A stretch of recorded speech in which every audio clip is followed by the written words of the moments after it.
صلی اللہ علیہ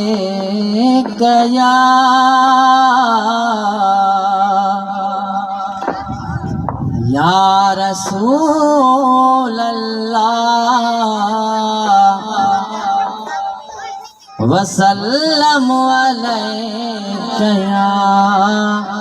حبیب اللہ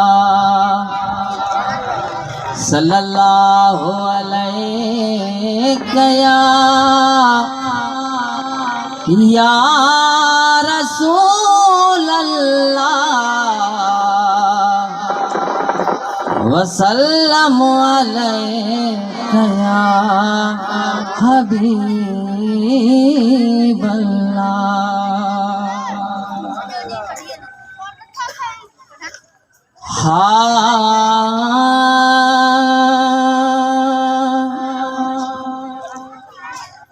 انگڑ مجھے سجن مجھو انگڑ مجھے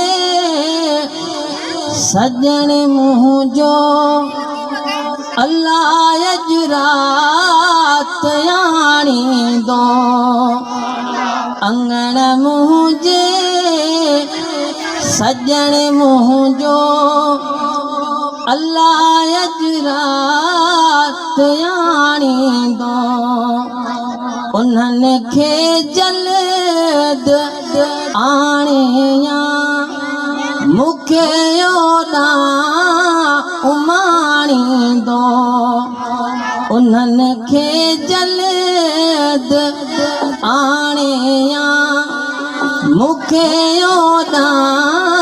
امانی دو انہن یرزن ماں اگر ہکڑو عرض جے اگھی پوندو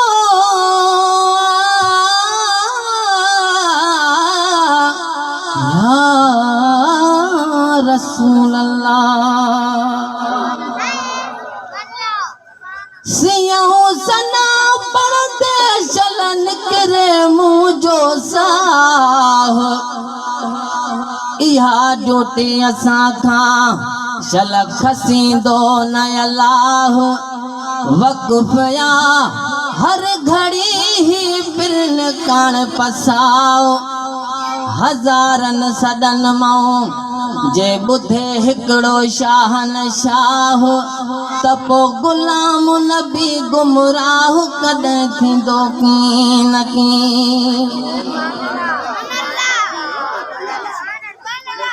انہن ارزن ماں اگر ہکڑو عرض جے اگھی پوندو تپو عاجز مرن تائیں تپو عاجز مرن تائیں وری کاڈے نتانی دو تپو عاجز مرن تائیں وری کاڈے نتانی دو انگڑ مجھے سجن مجھو اللہ یجرات یانی دو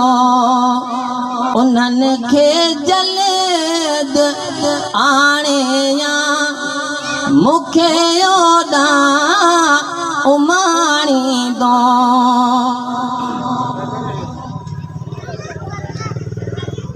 اکھیوں سنیاڑ پجو اتھے میاں نظر انیا گھٹنا ہے تھی خطوں سنگار جیندو خطوں سنگار جیندو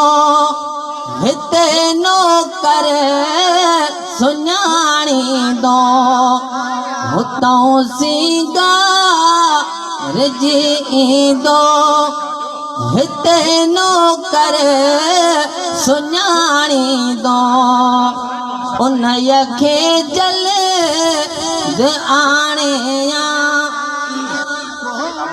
मूंखे ओॾां उमाणींदो अंगण मुंहिंजे सजण मुंहिंजो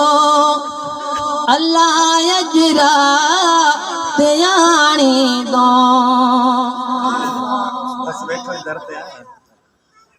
हाजी गुलाम नबी हितों हेले हबीब करीम हलींदो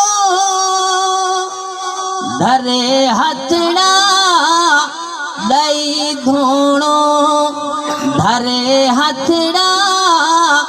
ॾई धूणो अची तुंहिंजा बचाणींदो धरे हथड़ा ॾई धूणो अची तुंहिंजा बचाणींदो अंगण मुंहिंजे सजण मुंहिंजो अलाह अजरा ते आणींदो सुभान अल्लाह सच्चो सुभान अल्लाह सरकार जी